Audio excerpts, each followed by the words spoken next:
বাইকের carburettor overflow শুধু carburettor খারাপ হলেই হয় না, দেখা গেছে অনেক সময় ট্যাঙ্কির কারণে ট্যাঙ্কির ভিতরে যে সমস্ত ময়লাগুলো থাকে, এই যে দেখেন আমি এই ট্যাঙ্কির চাবিটা খুলছি, কি পরিমাণে ময়লা, এই যে দেখেন।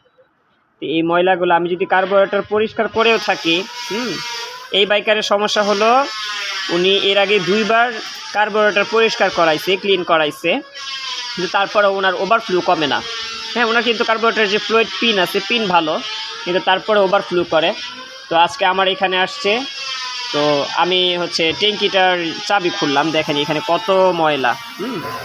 শুধু যে কার্বোরেটর নষ্ট হইলেই বা পিনে সমস্যা হইলেই যে সমস্যা হবে তা না। এই যে দেখেন